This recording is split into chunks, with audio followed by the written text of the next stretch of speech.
Bonjour à tous. Elle tenait un grand raout mondialiste en Afrique à Dakar. Il y a quelques jours, la fondation Bill et Melinda Gates a fait des annonces incroyables concernant essentiellement deux secteurs, notre santé, notamment les injections, l'ARN messager, et la modification de l'alimentation, du vivant. C'est un sujet extrêmement important, les patriotes sont très positionnés et le seront de plus en plus. Je vais vous expliquer tout ce qui a été dit, tout ce qui a été annoncé. Alors, vous allez évidemment le deviner, l'Union européenne, Ursula von der Leyen, parce qu'ensuite Bill Gates est passé par Bruxelles, mais ça ne vous est pas dit, a aussi fait des déclarations. Elle est toujours dans les mauvais coups, bien évidemment. Je vous explique tout ça dans cette vidéo. L'actualité est dominée par ce qui est en train de se passer au Proche-Orient, ce qui s'est passé dramatique en France, bien évidemment, mais il ne faut pas du tout négliger ce qui se passe aussi. Nous reviendrons sur cette actualité, nous sommes revenus largement, mais il ne faut pas négliger ce qui se passe à côté parce que le projet mondialiste est cohérent et qu'il avance. Parfois, il profite du fait qu'on ne dise pas les choses. Nous disons les choses ici, partagez-les si vous voulez bien diffuser cette vidéo, relayez-la, vraiment c'est important, pour réveiller des gens, les secouer. Et puis abonnez-vous à cette chaîne YouTube si vous voulez bien, vous cliquez sur s'abonner en dessous pour le faire, un petit clic c'est gratuit. Ou réabonnez-vous si YouTube vous a désabonné, vérifiez, ça arrive. Eh bien, ça permettra une meilleure diffusion, un meilleur référencement. C'est-à-dire que la vidéo sera davantage recommandée par YouTube si vous êtes abonné plutôt que pas abonné, donc on va toucher de nouvelles personnes. On s'en sortira plus vite s'il y a plus de résistants que de gens endormis. C'est pour ça que je vous demande ça. Je vous en remercie, je sais que vous l'avez compris. Bien évidemment, je vous rappelle que l'inscription pour colomber les deux églises, notre hommage national tous les ans, le 9 novembre prochain, déjeuner, on se recueille sur le cimetière pour le général de Gaulle, eh bien l'inscription est ouverte. Attention, il y a un nombre de places limitées. Il y a un lien pour s'inscrire réservé sous la vidéo en description dès maintenant, bien sûr. Et moi, je vous attends.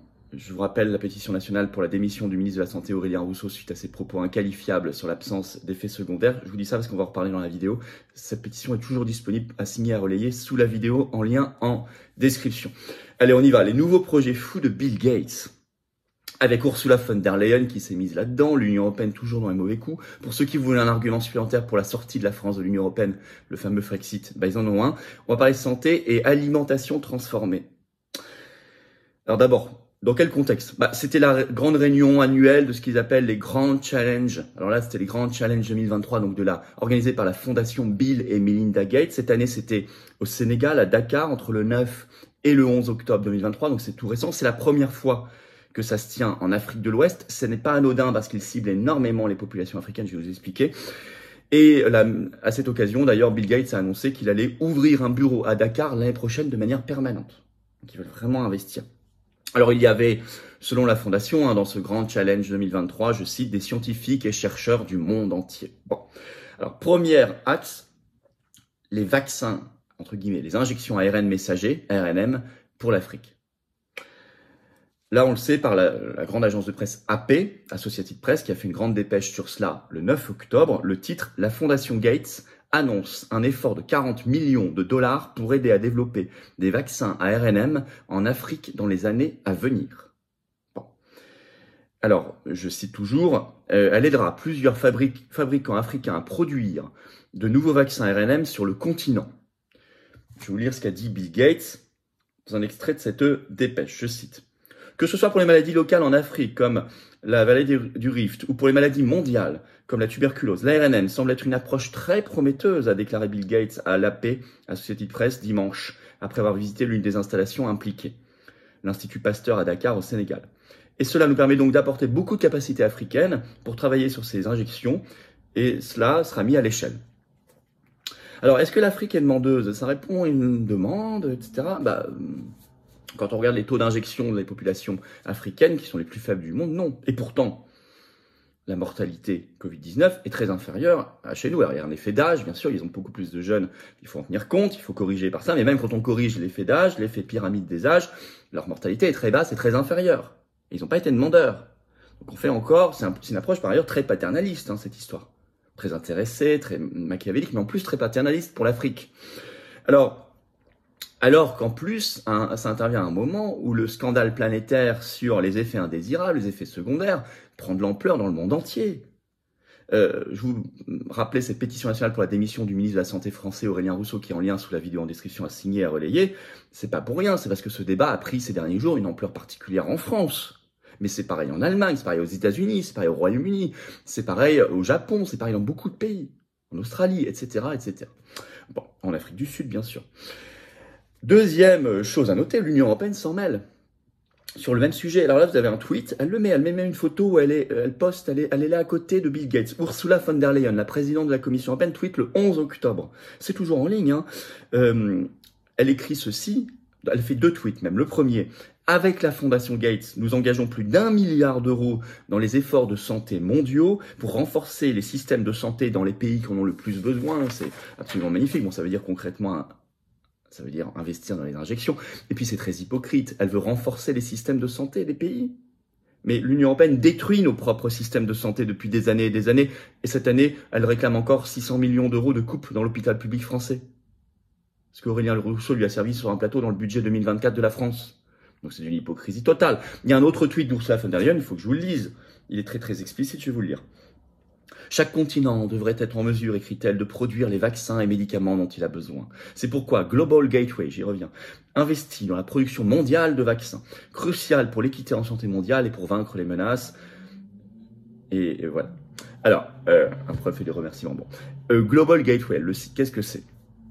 J'ai regardé la fiche Wikipédia, hein, c'est une initiative de l'Union européenne. Alors Wikipédia a dit ça a été créé en plein Covid-19, ça a été créé très officiellement le 1er décembre 2021, donc on est vraiment en plein au plus haut du délire covidiste, 1er décembre 2021, créé par l'Union européenne.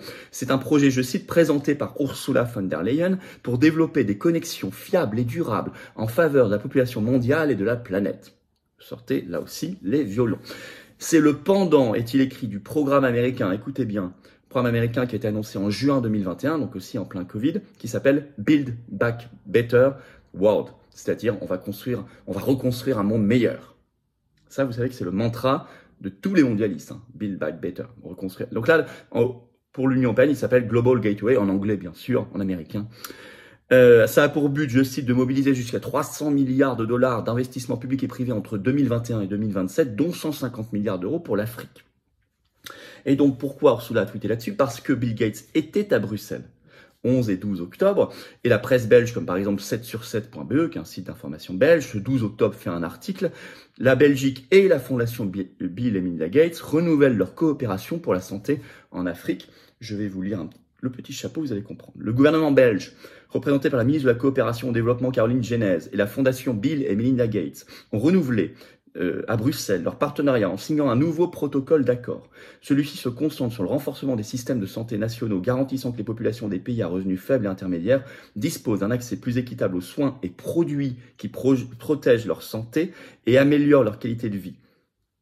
Aux soins et produits qui améliorent leur santé, vous savez de quels produits il parle. Donc ça, c'est un axe très important, très imbriqué dans l'Union européenne. Mais il y a le deuxième axe, l'alimentation.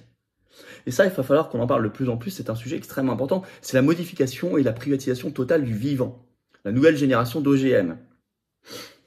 Alors là, ils en ont beaucoup parlé lors de l'événement Grand Challenge 2023 à Dakar, par la Fondation Gates, et ils ont fait tout un article qui est sur le site, vous pouvez aller le voir, c'est en anglais assez long, mais je vais vous en parler. Et sur le site de la Fondation Gates, ce 12 octobre, il a été publié, il est signé de Roger Voris, qui est le président croissance mondiale et opportunité au sein de la Fondation Bill et Melinda Gates. Et alors, il écrit ceci dès le début. L'innovation agricole et l'amélioration de la nutrition sont nécessaires pour un monde soumis à des contraintes climatiques. Donc tout de suite, on vous le place dans le récit climatiste, les grandes peurs millénaristes climatistes. Et il est écrit, pour activer la peur, nous devons agir de toute urgence et nous devons être audacieux. Alors il y a plusieurs axes. 1. Des cultures naturellement intelligentes et nutritives pour le climat. On ne sait même pas très bien ce que ça veut dire. Mais je vais vous lire un petit extrait sous ce chapitre. Nous soutenons, est-il écrit dans la Fondation Gates, le travail du CJIAR, le plus grand réseau mondial d'innovation agricole au monde, et d'autres pour développer des variétés améliorées de toutes ces cultures. Des variétés améliorées. Par exemple, des investissements importants dans une initiative dirigée par l'Afrique. On fournit de nouvelles variétés de manioc résistantes aux maladies, de nouvelles variétés de patates douces à chair orange, profitant à des millions de personnes dans 17 pays africains de 3 manières importantes. Naturellement riches en vitamine A, elles poussent bien dans des conditions chaudes et sèches et elles génèrent de nouvelles opportunités de revenus pour les agriculteurs locaux et les transformateurs alimentaires. Bon, c'est pas écrit explicitement, mais vous le savez, il suffit de se renseigner sur le sujet, ce sont évidemment totalement des OGM, produits notamment par ex-Monsanto, rachetés par Bayer. La Fondation Gates, c'est très proche de Bayer. Je vais vous donner un autre. Je vous expliquerai tout ça. Il y a un très gros reportage documentaire sur la Fondation Gates et les OGM sur Arte. Plein de scandales. Je vous le dis juste après. Mais ça, c'est le premier axe qu'ils veulent développer maintenant. Deuxièmement, une production d'élevage à petite échelle, plus résiliente et à faible émission. Toujours émission, climat, etc. Alors, je vous lis le deuxième extrait. Les experts du bétail travaillent avec les petits producteurs de produits laitiers et de volailles pour identifier les races indigènes résistantes et résilientes et les aliments résilients afin de les aider à augmenter durablement la production à mesure que les températures augmentent.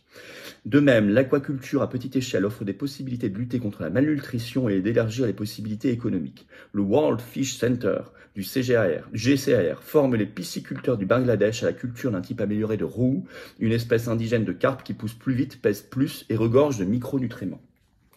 Là, sur les poissons et l'élevage OGM.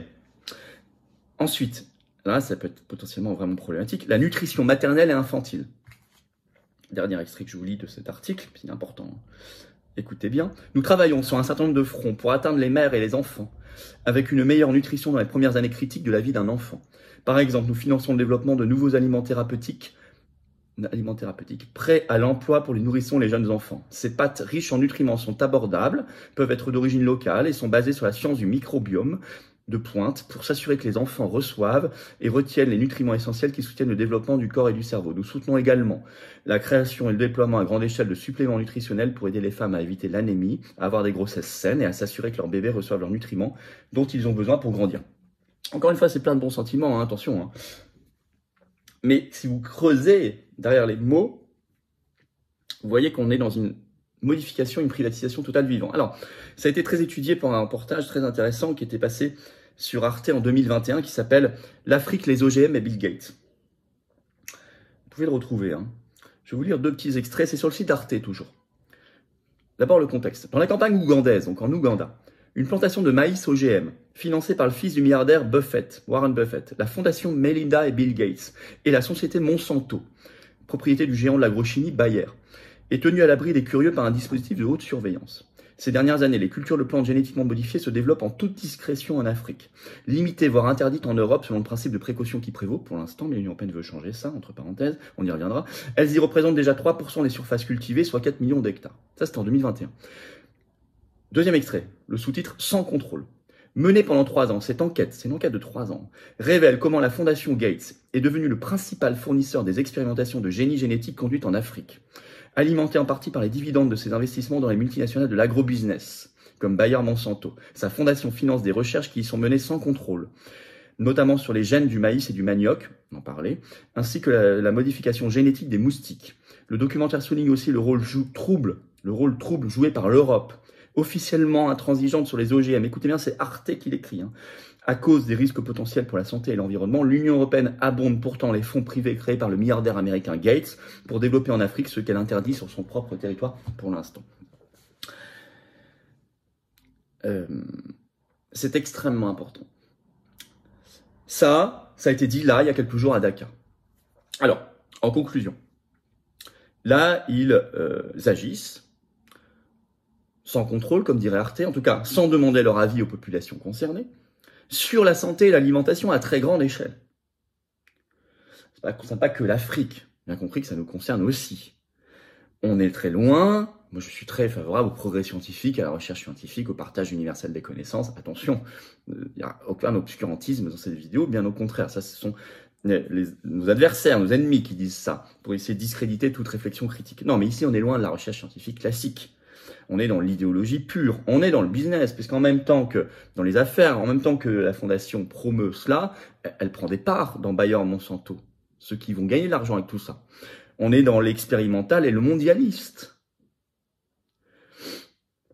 Alors, parce que vous voyez derrière quelque chose de très malthusien, non pas un contrôle de la démographie qui peut se justifier pour des raisons évidentes quand les pays qui sont à très très forte natalité, mais par des programmes naturels, par des choses qui sont respectueuses et qui sont. Alors que là, on a l'impression que c'est beaucoup plus insidieux, beaucoup plus sournois. Vous voyez alors, on ne peut pas continuer à financer cela via l'Union européenne. à soutenir cela, notamment via l'Union européenne ou par notre silence. Je vous dis le Frexit, bien sûr, parce qu'on est obligé de quitter l'Union européenne, est un axe mondialiste, c'est très proche de la Fondation Gates, c'est évident pour moi qu'il faut quitter l'Union européenne, et pour nous tous, je le crois. Mais il faut arrêter aussi le soutien à tout cela, il faut le dénoncer, clairement. Cette vidéo y participe, partagez-la si vous voulez bien, relayez-la, abonnez-vous à cette chaîne YouTube en cliquant sur s'abonner en dessous, tic-tic c'est gratuit. Plus vous serez abonné, plus elle sera recommandée, plus elle se diffusera. Là, vous aurez fait votre petite action, c'est un petit clic. Vous réabonnez-vous si YouTube vous a des abonnés, grand merci. Et puis, vous pouvez également mettre un commentaire, un pouce en l'air, ça aide beaucoup, hein, ça donne de la force, mais s'abonner, c'est encore plus fort. On se retrouve à Colombey le 9 novembre pour ceux qui viennent. Inscription, hommage au général de Gaulle comme tous les ans. L'inscription est ouverte sous le lien. Il y a un lien sous la vidéo en description. Je vous attends, patriotes. Vraiment, je vous attends. Voulez vous battre contre la privatisation du vivant, pour la santé, la vraie, pour l'humanité, la vraie, pour notre belle France, libre, éternelle, pour nos libertés, justement, notre souveraineté de peuple, contre le mondialisme fou. Mais il faut venir. Voilà, faut venir. On est le plus grand largement mouvement souverainiste de France, présent en métropole, outre-mer, étrangère, et présent partout. Vous pouvez nous rejoindre partout. Adhérez ou réadhérez si votre adhésion n'est plus à jour. Ou adhérez, vous serez bienvenus. Vous serez mis en relation avec des gens qui pensent comme vous à côté de chez vous. On propose des actions. On vous propose des choses. Il faut venir maintenant. Le combat, il est maintenant. Vous le sentez. Vous le sentez. Ce combat pour la paix aussi. Vous pouvez adhérer, réadhérer, c'est le premier lien sous la vidéo en description, c'est le même. Ce lien est également en commentaire épinglé, une petite fiche maintenant sur l'écran et dans les dernières secondes de la vidéo, un lien apparaît. Faire un don de soutien au mouvement pour nous permettre de faire plus d'actions concrètes, c'est le deuxième lien sous la vidéo en description. Ouais. Ça permet de faire des choses parce qu'on n'a pas les millions, les milliards du système, de tout ça. Tous ces gens-là, on ne les fréquente pas, c'est pas nos amis, c'est nos ennemis, nos adversaires. On n'a pas les copains journalistes, banquiers, grands banquiers, oligarques. Mais on fait. Vous pouvez faire un don de soutien. Tout ça, c'est défiscalisé aux 2 tiers pour vous. Hein. Baisse d'impôts concrète pour vous. Hein. Vous mettez 100, ça fait presque 70 € hein, de défiscalisation. Vous mettez 6 000, c'est 4 000. Vous mettez 10, c'est presque 7 €. Donc bravo aux donateurs, aux réadhérents, bienvenue aux nouveaux adhérents patriotes. Vive la France!